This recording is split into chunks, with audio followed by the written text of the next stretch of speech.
గత పాలకులు గడిల్లో కూర్చొని పాలన చేస్తే తాము మాత్రం ప్రజల్లో ఉండి పాలిస్తున్నాము అన్నారు తెలంగాణ డిప్యూటీ సీఎం భట్టి విక్రమార్క. నిత్యం ప్రజల్లో ఉంటున్నామని, ప్రజలే తమ అజెండా అని అన్నారు భట్టి. గాంధీ భవన్లో మంత్రుల ముఖాముఖి కార్యక్రమంలో ఆయన పాల్గొన్నారు. ప్రజలు కార్యకర్తల నుంచి వినతులు స్వీకరించారు.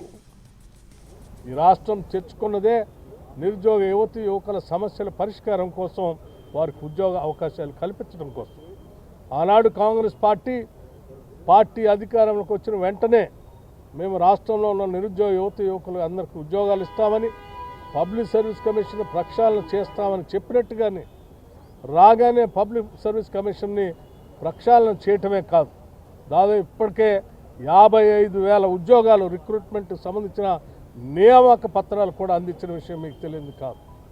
పబ్లిక్ సర్వీస్ కమిషన్లో గత 10 ఏళ్ళు ఒక్కసారి కూడా గ్రూప్ 1 పరీక్షలు నిర్వహించలేనటువంటి పరిస్థితిలో గాలికి వదిలేస్తే మేము వచ్చి కేవలం 7-8 నెలల్లోనే గ్రూప్ 1 పరీక్షను కూడా సక్రమంగా నిర్వహించి దశాబ్ద కాలం పైబడి గ్రూప్ 1 కోసం ఎదురు చూస్తున్న నిరుద్యోగ యువత యువకులకి మంచి అవకాశం కల్పించిన విషయం కూడా మీ అందరికీ తెలిసిందే.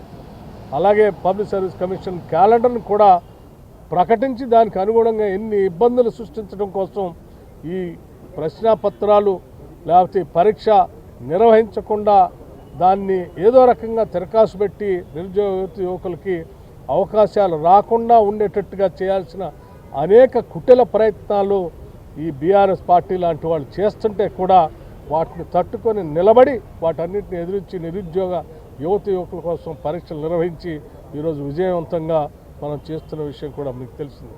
ఇవన్నీ ప్రజల విజయంగా, ప్రభుత్వం మీరు ఏర్పాటు చేసుకున్న ప్రజాప్రభుత్వం మన అవసరాలని తీర్చిదిద్దుతూ ప్రజల విజయంగా ముందుకు పోతున్నటువంటి సందర్భంలో ఈరోజు రాష్ట్ర ప్రభుత్వం సంవత్సర కాలం పూర్తి చేసుకున్నటువంటి సందర్భంగా చేస్తున్న కార్యకలాపాల్లో కూడా మేము ఎప్పటివరకు చేసినటువంటి అంశాలని, భవిష్యత్తులో చేయాలనుకునేటువంటి అంశాలను కూడా చాలా